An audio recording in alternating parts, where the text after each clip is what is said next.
अस्सलामु अलैकुम, welcome back to GS Academy YouTube channel. तलबा, मैं हूं आपके साथ मोहम्मद उवैस।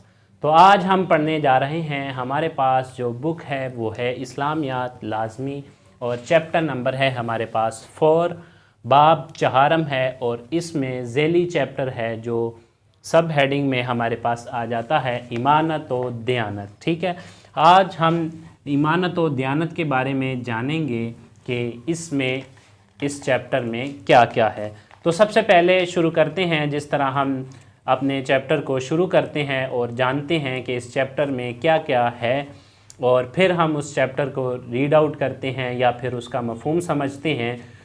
उसके बाद फिर हम एक्सरसाइज करते हैं और फिर चैप्टर हमारा क्लोज़ हो जाता है। तो सबसे पहले हम देखते हैं इस चैप्टर में हमारे पास क्या क्या है।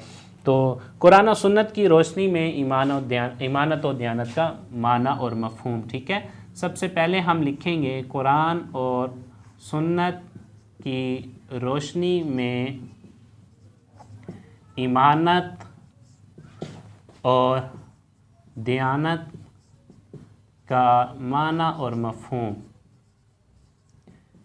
ये हमारे पास फर्स्ट पॉइंट आ जाएगा जो हमने इसमें पढ़ना होगा। तो सबसे पहले हम कुरान के मुतल्लिक जानेंगे कि कुरान इस बारे में क्या कहता है, फिर सुन्नत में जानेंगे कि सुन्नत इस बारे में हमें क्या बताती है, यानी अहादीस नबवी। ठीक है, इससे आप यूँ कह लें अहादीस नबवी इस बारे में क्या कहती है, या फिर सीरत नबवी। ठीक है, सीरत नबवी इस बारे में हमें इससे क्या रहनुमाई मिलती है। तो फर्स्ट पॉइंट हमारे पास ये हो जाएगा।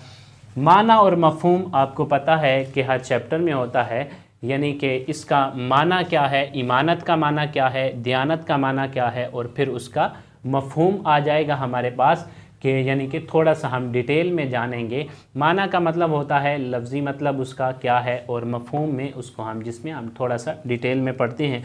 आगे आ जाएगा ईमानत और दियानत की अहमियत और फजीलत आ जाएगी। ईमानत और दियानत की अहमियत और फजीलत, ये हमारे पास सेकंड पॉइंट आ जाएगा। ईमानत और दियानत की फजीलत और अहमियत, और सेकंड नंबर पे हम इसके बारे में जानेंगे, यानी कि इसकी क्या फ़जीलत है और हमें ये इख्तियार किस लिए करना चाहिए। फ़जीलत के बारे में आ जाएगा। फिर सीरत नबवी से मिसालें। ठीक है, आगे थर्ड पॉइंट आ जाएगा सीरत नबवी सल्लल्लाहु अलैहि वालैहि वसल्लम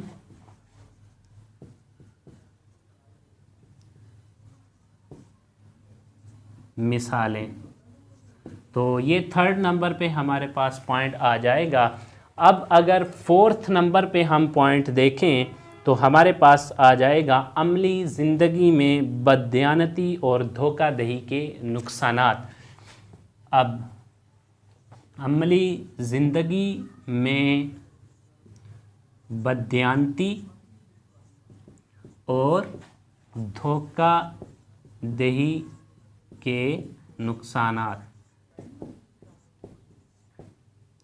तो अज़ीज़ तलबा, बददियानती के मुतल्लिक हम जानेंगे इस चैप्टर में। अमली ज़िंदगी में जो कोई शख्स बददियानत होता है, यानी ईमानत में ख़यानत करता है, उसके नुकसानात क्या हैं। जो किसी के साथ फ्रॉड करता है, किसी के साथ धोखाधड़ी करता है, तो इस बारे में हम जानेंगे इस चैप्टर में उसके नुकसानात क्या होते हैं। चंद एक नुकसानात हमें देखने को मिलेंगे। अब नेक्स्ट पे आ जाएं तो हमारे पास आ जाता है कि रोज़मर्रा के मामलात में ईमानत और दियानत का मुज़ाहिरा। ठीक है, रोज़मर्रा के मामलात में मुज़ाहिरा। ठीक है, किसका मुज़ाहिरा, जिस चैप्टर के बारे में हम पढ़ रहे हैं, ये चैप्टर हमारे पास ईमानत और दियानत है, तो इसी के मुतल्लिक है कि रोज़मर्रा के मामलात में इजाफ़ा। तो आगे आ जाएं, 1 2 3 4 5 पॉइंट हो गए। 6 पॉइंट अगर हम आ जाएं तो अमली ज़िंदगी में ईमानत और दियानत के मुआशरती फ़वाइद और समरात, یہ تقریباً یہ ہم پڑھتے آ رہے ہیں پچھلے چیپٹرز میں. پہلے سنت آتا ہے، قرآن آتا ہے، پھر سنت آتا ہے، پھر فضیلت آتی ہے اور اہمیت آتی ہے، پھر مثالیں آتی ہیں، پھر اس کے نقصانات آتے ہیں، پھر معاملات آتے ہیں. اب فوائد اور ثمرات آ گئے.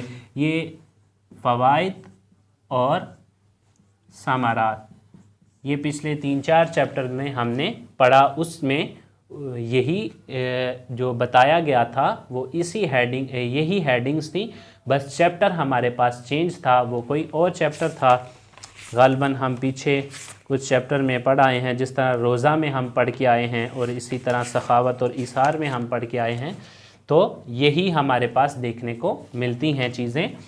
آگے آ جائیں، ہمارے پاس نیکسٹ پوائنٹ ہے ایمانت اور دیانت کو اپنا کر مثالی مسلمان بن کر معاشرے کی خدمت کر سکیں. ٹھیک ہے، اپنا کر، ٹھیک ہے، میں شارٹ کر کے لکھ رہا ہوں، یعنی کہ ہم اس کو امانت اور دیانت کو اپنا کر معاشرے میں مثالی مسلمان کا کردار ادا کر سکیں.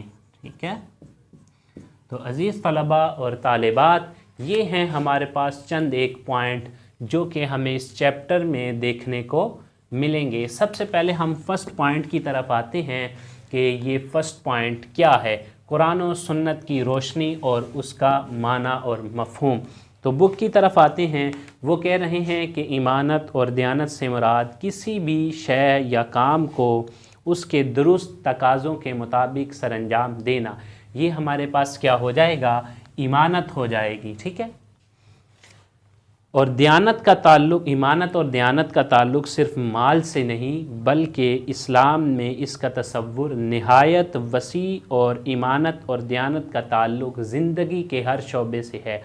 اب وہ مفہوم میں ہمیں بتا رہے ہیں. سب سے پہلے اس کا معنی آ گیا کہ اس سے مراد کیا ہے، پھر مفہوم میں ہمیں بتا رہے ہیں کہ اس کا تعلق زندگی کے ہر شعبے سے ہے.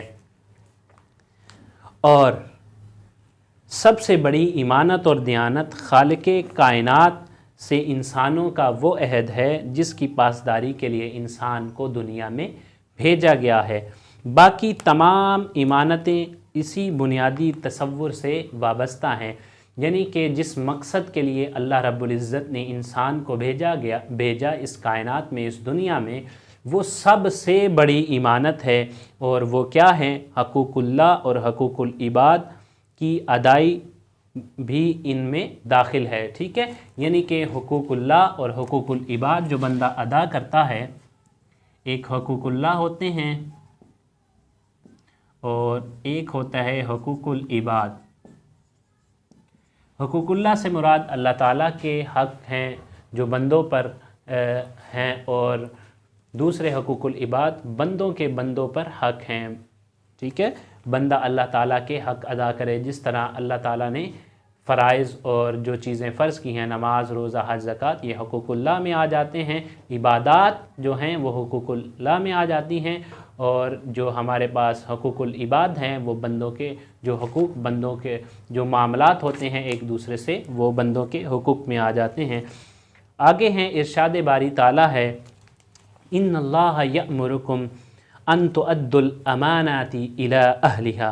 بے شک اللہ آپ کو حکم دیتا ہے کہ ایمانتیں ان کے حق داروں کے سپرد فرما دو. ٹھیک ہے، تو ہمارے پاس یہ آیت آ گئی کہ ایمانتیں جو ہیں وہ حقدار کا حق ہیں. ٹھیک ہے، آیت میں ہمارے پاس آ گیا. ہم ترجمہ بھی لکھ سکتے ہیں، اگر آیت یاد ہو جائے تو میں کہا کرتا ہوں بہت اچھی بات ہے، آپ اس کو لکھ سکتے ہیں، اور اس کے ساتھ حوالہ بھی یاد ہو جائے، جس طرح یہ لکھا ہوا ہے سورہ النساء آیت نمبر 58. تو یہ اس سے بھی بہت اوپر ہوگا، یعنی سونے پہ سہاگا ہو جائے گا. آیت یاد ہو جائے اور اس کے بعد اس کا ترجمہ بھی یاد ہو جائے. ترجمہ تو ہم نے یاد کرنا ہی ہے کیونکہ ہمارے سلیبس میں پہلے قرآن ہے پھر سنت ہے، تو یہ قرآن سے متعلق ہمارے پاس آ گئی. اب نبی علیہ السلام کا فرمان ہے، وہ کیا ہے؟ وہ فرما رہے ہیں کہ لا ایمان لمن لا امانتہ अमानता लहू, उस शख्स का कोई ईमान नहीं जो इमानत पूरी नहीं करता, ठीक है, जो इमानत पूरी नहीं करता उसका कोई ईमान नहीं। अब नबी अलैहिस्सलाम इमानत को ईमान से तशबीह दे रहे हैं, यानी कि उस शख्स का कोई ईमान नहीं जो इमानत में ख़यानत करता है। तो इसका मतलब ये है। तो अज़ीज़ तलबा और तालिबात, हमें पता ये चला कि इमानत और दयानत का कितना अहम ताल्लुक़ है हमारे दीन में और हमारी रोज़मर्रा की मामलात से, और ये हमारे पास जो आ जाता है कुरान और सुन्नत की रोशनी में हमारे पास दो चीज़ें आ जाती हैं। अज़ीज़ तलबा, आगे नेक्स्ट हम पढ़ने जा रहे हैं। हमने पहले पढ़ लिया कि कुरान और हदीस की रोशनी में ईमानत और दयानत का मफ़हूम। नेक्स्ट हम पढ़ने जा रहे हैं आगे ईमानत और दयानत की अहमियत और फ़जीलत। आगे ये टॉपिक शुरू हो रहा है। सबसे पहले अगर हम आ जाएं तो हमारे पास जो बुक में दे रहा है वो कह रहा है कि ईमानत की अदाई का सिलसिला हुक्मराने वक्त से शुरू होकर एक खादिम तक आता है, ठीक है। तो इसके बारे में वजाहत तलब कर रहे हैं, वो वजाहत फरमा रहे हैं, वो कह रहे हैं कि हुक्मरान अपने फ़राइज़ अदा करें, ठीक है। तो हुक्मरानों को तलकीन की जा रही है कि इस बारे में अपने फ़राइज़ अदा करें। किस बारे में? अमानत और दयानत के बारे में, ठीक है। तो आगे आ जाएं तो वो कहते हैं रियाया की जान माल और इज़्ज़त की हिफाजत करें, अदल कायम करें और ओहदा और मनसब अहल लोगों को सुपुर्द करें। ओहदा और मनसब जो होता है, ठीक है, जो मनसब किसी के पास होता है, यूँ मनसब को लिखते हैं ओहदा या मनसब, ठीक है।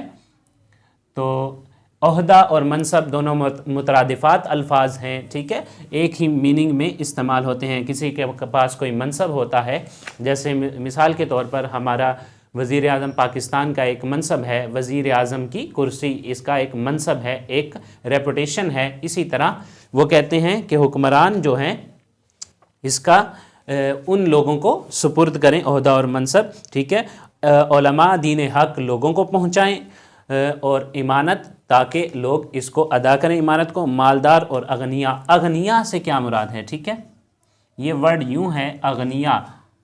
अगनिया कहते हैं मालदार, ठीक है, जिनके पास बहुत ज़्यादा वाफिर मिकदार में माल मौजूद हो, वो होते हैं अगनिया।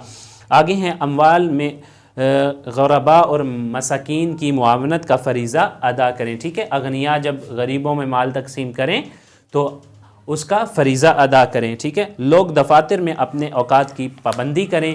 ये जो है ये इमानत और दयानत की सूरतें हैं। नबी अलैहिस्सलाम का इरशाद कौल किया जा रहा है, नकल किया जा रहा है। वो कहते हैं इमानत का तकाज़ा ये है कि जिसकी इमानत है उसको अदा कर दी जाए और जो ख़यानत करे इसके साथ भी ख़यानत ना की जाए, ठीक है, इसके साथ भी ख़यानत ना की जाए। जो यानी नबी अलैहिस्सलाम का फरमान ये है कि ईमानतदार वो है जो इमानतें लौटाता है और इस ख़यानत नहीं करता, ख़यानत ना करे, और जो ख़यानत करे उसके बाद उसके साथ ख़यानत न की जाए। ये नबी अलैहिस्सलाम का फरमान है। आगे है नबी अलैहिस्सलाम ईमानतदारी का पैकर थे, ठीक है। अब मिसाल आ गई नबी अलैहिस्सलाम की ज़िंदगी से, ठीक है। ये हम मिसाल पढ़ने जा रहे हैं अज़ीज़ तलबा और तालिबात, नबी अलैहिस्सलाम की ज़िंदगी से, इसलिए काफिर और मुशरिक भी आपको सादिक और अमीन कहते थे, ठीक है। अगर हमारे पास क्वेश्चन आ जाए कि नबी अलैहिस्सलाम को सादिक और अमीन क्यों कहा जाता था, तो हम इसमें ये कोट करेंगे कि आप ईमानतदार थे, लोगों की ईमानतें लौटा दिया करते थे, इसलिए काफिर और मुशरिक आपको सादिक और अमीन कहते थे। हिजरत मदीना की रात तक अहले मक्का की ईमानतें आप सल्लल्लाहु अलैहि वसल्लम के पास थीं, जो आपने अलीउल मुर्तज़ा के हवाले की और मदीना की तरफ रवाना हुए, ठीक है। नबी अलैहिस्सलाम ने फरमाया, हज़रत अली रज़ियल्लाहु अन्हु को मशहूर वाक़या है कि आपने फरमाया कल ईमानतें लौटा कर आप आ जाना, ठीक है, मदीनतुल मुनव्वरा हिजरत के लिए आ जाना। फिर एक मरतबा हिरक्ल के बादशाह हिरक्ल यानी रूम के बादशाह ने अबू सुफियान, जो अभी दायरा इस्लाम में दाखिल नहीं हुए थे, ठीक है। अबू सुफियान कौन थे? सहाबी हैं, इन्होंने काफ़ी देर बाद इस्लाम कबूल किया फ़तह मक्का के वक्त। तो हमने पीछे चैप्टर में फ़तह मक्का का एक चैप्टर पढ़ा, और ये वो सहाबी हैं जिन्होंने फ़तह मक्का के वक्त इस्लाम कबूल किया। ये उस वक्त अभी इस्लाम नहीं लाए थे। तो उस वक्त का वाक़या वो कह रहे हैं कि उनसे सवाल किया कि मक्का मुकर्रमा में जो शख्स नबूवत का दावेदार है वो तुम्हें किस चीज़ का हुक्म देता है। तो अबू सुफियान ने गवाही दी, ठीक है। उन्होंने कहा वो नमाज, सच्चाई, पाकदामनी, इफ़ाए अहद, ईमानत अदा करने का हुक्म देता है। तो हिरकल ने कहा ये बातें नबी ही की सिफ़ात से हो सकती हैं, गैर नबी से नहीं हो सकती, ठीक है। तो हमें ये एक मिसाल मिली अबू सुफियान की और एक सादिक और अमीन की। आका अलैहिस्सलाम की दो मिसालें मिली ईमानत के बारे में, जो अबू सुफियान से जब पूछा हिरकल के बादशाह ने, तो उसने कहा कि ऐसी जो सिफ़ात हैं वो नबी में हो सकती हैं, गैर नबी में नहीं हो सकती। आगे चलकर किताब वाले लिखते हैं, ये जो हदीस बयान हुई है सहीहुल बुखारी की हदीस पाक है, ये जो वाक़या है आगे है, इंसान की ज़िंदगी एक बहुत बड़ी इमानत है, ठीक है। इंसान की ज़िंदगी भी अमानत है। किसकी अमानत है? अल्लाह रब्बुल इज़्ज़त की अमानत है। इसी वजह से अपनी ज़िंदगी को भी ख़त्म करने का हुक्म इंसान के पास नहीं। बाज़ लोग क्या करते हैं, ख़ुदकुशी कर लेते हैं, अपने आप को ख़ुद माज़अल्लाह मार लेते हैं, यानी कत्ल कर लेते हैं। तो इस्लाम में इसको नाजायज़ और हराम करार दिया गया है। इसका इख्तियार सिर्फ़ अल्लाह रब्बुल इज़्ज़त के पास है। उसके हाँ, इसका फ़ैसला है किसने कब मरना है, ठीक है, उसका इख्तियार उसे है। किसी को ये इख्तियार नहीं कि वो अपनी जान ख़ुद तलफ़ कर ले। अपने जिस्म को जानबूझकर किसी किस्म का नुकसान पहुँचाना हराम है। जो अभी हमने बात की कि जान अपने आप को कत्ल करना हराम है, वही बात इन्होंने कर दी है। आगे चलते हैं तो वो कहते हैं इस्लाम में हर शख्स को उसके दायरा कार में इमानतें सौंपी गई हैं, ठीक है। हर शख्स को इमानतें सौंपी गई हैं उसके दायरा कार में, यानी कि उसके इख्तियार में जो कुछ चीज़ें हैं उसको इमानतें सौंपी गई हैं। ख़ानदान का सरबराह हो। ख़ानदान का सरबराह कौन होता है? वालिद होता है। वो एक ख़ानदान की कफ़ालत करता है ये, और फिर उनको अशिया मुहैया करता है। तो ये उसकी इमानत है और उसको इस इमानत में ख़यानत नहीं करनी चाहिए। शोहर हो, ठीक है, शोहर और बीवी की अमानतें हैं, शोहर के पास अमानतें हैं, ठीक है, और गर्ज़ सब से उनकी अमानतों से मुतल्लिक पूछा जाएगा, ठीक है। शोहर और बीवी उनसे उनकी अमानतों के मुतल्लिक पूछा जाएगा, शोहर से उसकी अमानतों के मुतल्लिक पूछा जाएगा। मिसाल के तौर पर अगर कोई रिज़्क़ कमाता है तो वो घर में उसको पूरे तरीके से अपने अहलो अयाल पर ख़र्च करता है या नहीं करता, इस बारे में उससे पूछगछ होगी। आगे है किसी के राज को अफशा करना भी इमानतदारी है, ठीक है। राज को अफशा ना करना, यानी कि अगर कोई किसी का राज अफशा कर दे, राज के ऊपर से पर्दा उठा दे, तो ये भी इमानत में ख़यानत है। मशवरा भी इमानत है। अगर कोई मशवरा दे तो उसके मशवरे को कबूल करना, और ये भी इमानत है। मशवरा देने वाला इमानत अदा कर रहा है और लेने वाला भी इमानत अदा कर रहा है। लिहाजा हमेशा किसी को अच्छा मशवरा देना चाहिए। अगर किसी के पास कोई चीज़ इमानत रखवा दो तो अमीन इस इमानत को इस्तेमाल नहीं कर सकता। अब हम इसको ये कह रहे हैं कि एक शख्स है वो इमानत दे किसी को, ठीक है। दूसरा है अमीन, ठीक है। अमीन कहते हैं इमानत लेने वाला। ये एक इमानतदार है, ठीक है। अगर कोई शख्स आप इसको यूँ कह सकते हैं, एक शख्स इमानत दे और एक शख्स इमानत ले। अब इमानत देने वाला एक इमानत दे रहा है, एक इमानत ले रहा है। अब जो इमानत ले रहा है, जो अमीन है, वो इसमें ख़यानत ना करे, ठीक है। ये अमीन कहते हैं इमानत लेने वाला। तो वो फरमा रहे हैं कि वो इसमें से अपनी ज़रूरत के मुताबिक भी उसमें से जो इमानत लेने वाला है वो इमानत को इस्तेमाल नहीं कर सकता, ठीक है। तो सादा सी बात है। आगे चलें तो मजलिस में जो बात कही जाए वो इस मजलिस की इमानत है, ठीक है। कोई मजलिस में कोई बात कही गई तो कोई भी मजलिस हो सकती है, दोस्तों की महफ़िल हो सकती है, घर की मजलिस हो सकती है, बाहर की हो सकती है, रिश्तेदारों की, अज़ा कारब की, किसी भी तरह की हो सकती है, ठीक है, जायज़ मजलिस हो सकती है। تو وہ اس میں جو بات کہی جائے وہ بھی امانت ہوتی ہے۔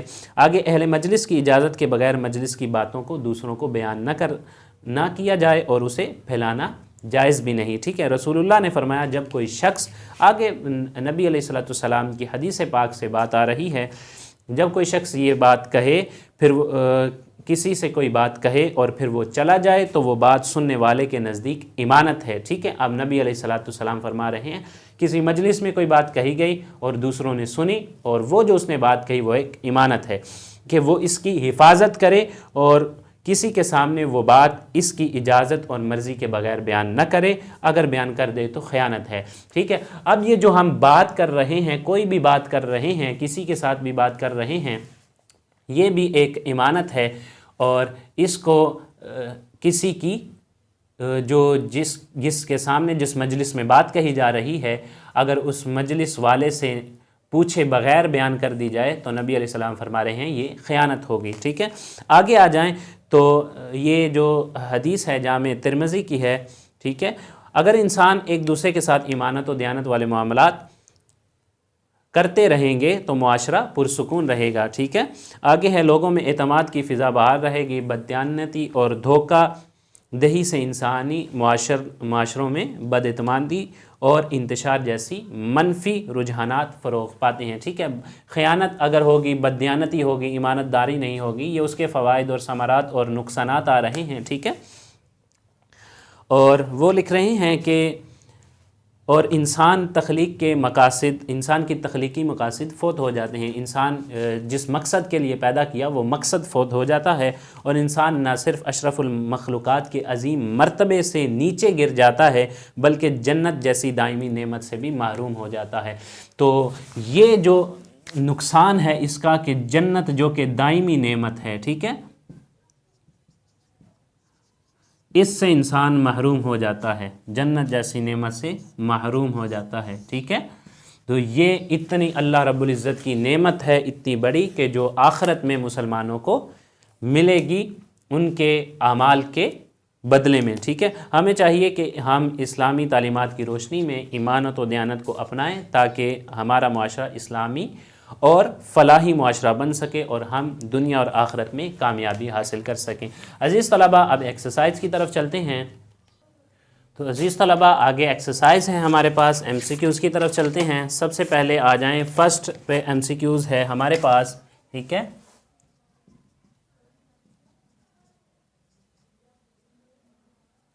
تو فرسٹ نمبر پہ اگر ہم دیکھیں تو ایمانت و دیانت کا تعلق ہے زندگی کے ہر شعبے سے، ٹھیک ہے، ہر شعبے سے، ٹھیک ہے۔ اگر سیکنڈ پہ آ جائیں ہمارے پاس، جو سیکنڈ نمبر پہ ایم سی کیوز ہے، تو ہجرت کے مدینہ کے وقت نبی اکرم صلی اللہ علیہ وسلم کے پاس ایمانتیں موجود تھیں کفار مکہ کی، ٹھیک ہے۔ آگے تھرڈ نمبر پہ ہمارے پاس ایم سی کیوز میں آ جاتا ہے کہ نبی علیہ السلام کے حکم سے کفار مکہ کو ایمانتیں واپس لوٹائیں حضرت علی نے، ٹھیک ہے، حضرت علی نے رضی اللہ عنہ۔ آگے 4 نمبر پہ اگر ہم آ جائیں تو کسی کے راز کی حفاظت کرنا ایمانت ہے، ٹھیک ہے۔ 5 نمبر پہ اگر ہم آ جائیں تو یہ ہمارے پاس ہے حدیث مبارکہ کے مطابق مجلس میں کی گئی بات بھی ایمانت ہے، ٹھیک ہے۔ تو یہاں پہ ہے ایمانت داری، ٹھیک ہے، پورا جواب تو یہاں پہ ہے ایمانت، ٹھیک ہے۔ یہ ہمارے پاس ایم سی کیوز ہیں 5۔ اگر ہم مختصر جوابات کی طرف آئیں تو سب سے پہلے فرسٹ پہ ہمارے پاس جو مختصر جواب ہیں، کوسچن نمبر 2 ہے ایمانت داری سے کیا مراد ہے، ٹھیک ہے۔ تو ایمانت داری سے مراد ہے، یہ میں نے لکھا ہوا ہے، آپ ایک لائن کا ہی لکھ سکتے ہیں، آنسر کمپلیٹ ہو جاتا ہے آلموسٹ، ٹھیک ہے۔ فرسٹ لائن، ٹھیک ہے، یہ آپ دیکھ سکتے ہیں، آپ کو نظر آ رہا ہوگا فرسٹ لائن، ٹھیک ہے۔ تو یہ ہمارے پاس فرسٹ ایم سی کیو فرسٹ کوسچن ہے۔ آگے قرآن مجید کی آیت کی روشنی میں ایمانت کی اہمیت بیان کریں۔ یہ آیت کی روشنی میں یہ ہمارے پاس یہ جو آیت دی گئی ہے، ٹھیک ہے، اس کا ترجمہ ہم نے کرنا ہے۔ یہ اوپر آیت دی گئی ہے ریڈ والی، ٹھیک ہے، یہ ریڈ والی آیت ہے، یہ بلو والی حدیث پاک ہے، ٹھیک ہے، یہ آیت ہے ہمارے پاس۔ تو اس آیت کا ہم نے ترجمہ یاد کرنا ہے، یہ ہمارے پاس کوسچن نمبر 2 ہو جائے گا۔ آگے 3rd نمبر پہ آ جائیں تو ابو سفیان نے ہرقل کے دربار میں کیا کہا، یہ ابھی ہم نے جو پڑھا ابو سفیان نے کیا کہا، یہ یہاں پہ میں نے نشان لگایا ہوا ہے 3 نمبر پہ، ٹھیک ہے۔ تو یہاں سے آپ دیکھ سکتے ہیں، یہاں سے لے کر نیچے تک جو حدیث کا پورا حصہ جہاں پہ ختم ہو رہا ہے، جہاں پہ صحیح بخاری لکھا ہوا ہے، ٹھیک ہے، 2681 ادھر سے جہاں سے ابو سفیان کا ورڈ شروع ہو رہا ہے یہاں سے اس کا آنسر بنتا ہے۔ یہ 3rd نمبر پہ آ جائے گا، بددیانتی اور دھوکہ دہی کے کوئی سے 2 نقصانات بیان کریں۔ تو یہ میں نے یہاں سے ایک نشان لگایا ہوا ہے 4 نمبر پہ، بددیانتی والا، آپ دیکھ سکتے ہیں، ٹھیک ہے، آپ کو اگر نظر آ رہا ہو، ٹھیک ہے، بددیانتی اور دھوکہ دہی، نیچے سے 1 2 3 لائن ہے، ٹھیک ہے۔ تو لاسٹ پیراگراف ہے، جو لاسٹ لائن ہے اس کے اوپر 2nd لاسٹ پیراگراف ہے، اس کی دوسری لائن میں ورڈ ہے بددیانتی اور دھوکہ دہی، ٹھیک ہے، یہاں سے لے کر محروم ہو جاتا ہے 4 نمبر تک، ٹھیک ہے، یہ 4 نمبر تک ممکن ہے کہ آپ کو نظر آ رہا ہوگا کیمرے میں، ٹھیک ہے۔ یہ پیج ہے، پیج نمبر میں آپ کو بتا دیتا ہوں 52 ہے۔ تو عزیز طلبہ یہ ہمارے پاس 4 کوسچن آ جاتا ہے۔ اگر 5 نمبر کوسچن بھی آ جائیں، امانتوں کی ادائی کے سلسلے میں افراد معاشرہ کی کیا ذمہ داریاں ہیں، ٹھیک ہے، تو یہ ہمارے پاس آ جاتا ہے 5th، یہ میں نے 5th نمبر لگایا ہوا ہے۔ اسلام میں ہر شخص کو اس کے دائرہ کار میں امانتیں سونپی گئی ہیں، ٹھیک ہے، صحیح بخاری 2681 سے نیچے والا پیراگراف ہے دوسرا، یہ اسلام میں، ٹھیک ہے، یہاں سے تو اسلام میں ہر شخص دائرہ کار ہے، یہاں سے لے کر آپ کریں گے کہ اس امانت کو استعمال نہیں کر سکتا، یہاں تک آپ لوگ کریں گے اس کوسچن کو، ٹھیک ہے۔ تو یہ ہمارے پاس شارٹ کوسچن ہو جاتے ہیں عزیز طلباء اور طالبات۔ آگے آ جائیں، قرآن و سنت کی روشنی میں امانت کی اہمیت اور اقسام بیان کریں۔ اب اقسام اسی میں سے ظاہر سی بات ہے ہم نے اسی میں سے نکالنی ہے۔ تو اگر ہم دیکھیں تو 1st نمبر پہ جو ہم نے کوسچن کیا اس کی آیت آ جائے گی، ٹھیک ہے۔ پہلے تو ہم یہ اہمیت لکھیں گے، یہ جو اوپر بیان ہوا ہے اہمیت کے بارے میں، یہ آپ کریں گے کہ یہاں سے امانت اور دیانت سے مراد، یہ 1st پیراگراف آپ کمپلیٹ کریں گے، ٹھیک ہے۔ اس کے بعد ہم آ جائیں گے اس لائن پر، ٹھیک ہے، قرآن والی لائن پر، ٹھیک ہے۔ یہ آیت لکھیں گے، اگر آیت یاد ہو جائے بہت اچھی بات ہے، ورنہ اس کا ترجمہ کریں گے۔ پھر حدیث لکھیں گے، حدیث یاد ہو جائے بہت اچھی بات، ورنہ اس کا ترجمہ ہم یاد کریں گے۔ اور پھر آگے آ جائیں تو یہ حدیث لکھی ہوئی ہے، اس حدیث کو ہم لکھیں گے، ٹھیک ہے، اس پیج پر، ٹھیک ہے۔ اور پھر ہم لکھیں گے یہ والا اقسام والا ٹاپک، ٹھیک ہے، یہی والا آنسر ہوگا اس کا، یہ جو اسلام میں ہر شخص کی دائرہ کار ہے امانتوں کا، ٹھیک ہے، یہ ہمارے پاس ہو جائے گا، اسی کا یہ پورا پیراگراف ہوگا، ٹھیک ہے۔ یہ جو 5th کوسچن کا آنسر ہم نے لگایا ہے یہ پورا پیراگراف ہوگا، یہ اقسام میں آ جائے گا۔ اور لاسٹ پہ ہم نے ایک حدیث اس میں ایڈ کرنی ہے، وہ ہے وہ کوسچن ہے ہمارے پاس، سیرت طیبہ سے امانت کی کوئی ایک مثال بیان کریں، تو یہ ہمارے پاس ابو سفیان والی مثال آ جائے گی، ہرقل کے بادشاہ نے، ٹھیک ہے۔ تو ہرقل کے بادشاہ نے جو ابو سفیان سے پوچھا، یہ ہمارے پاس آ جائے گی۔ ایک مرتبہ پھر سماعت کر لیں، یہ جو لانگ کوسچن ہے یہ ہمارے پاس ہوگا امانت اور دیانت، 1st پیراگراف کمپلیٹ، پھر نیچے آیت آئے گی، آیت کا ترجمہ آئے گا، حدیث کا ترجمہ آئے گا، پھر نیچے والا پیراگراف ہم نے چھوڑ دینا ہے لاسٹ والا، ٹھیک ہے۔ اس کے بعد ہم نے حدیث پہ آ جانا ہے 52 پیج نمبر پر جامع ترمذی والی حدیث لکھنی ہے، اور پھر ہم نے لکھنا ہے اسلام میں ہر شخص کو اس کے دائرہ کار میں امانتیں سونپی گئی ہیں۔ تو یہ ہمارے پاس یہ کوسچن کمپلیٹ ہو جائے گا۔ آئی تھنک یہ کمپلیٹ ہو گیا ہے۔ اگر پھر بھی کسی کو کوئی کنفیوژن ہو یا کسی کو لگے کہ اس میں کچھ اضافی ہے یا پھر کوسچن اوپر نیچے ہو گیا ہے تو وہ کمنٹ سیکشن میں مینشن بھی کر سکتا ہے، ٹھیک ہے۔ آگے ہم نے امانت کی کوئی ایک مثال، یہ ہم نے ہرقل کے بادشاہ والی آپ کو بتا دی۔ تو عزیز طلبہ اسی کے ساتھ ہی مجھے دیجیے گا اجازت۔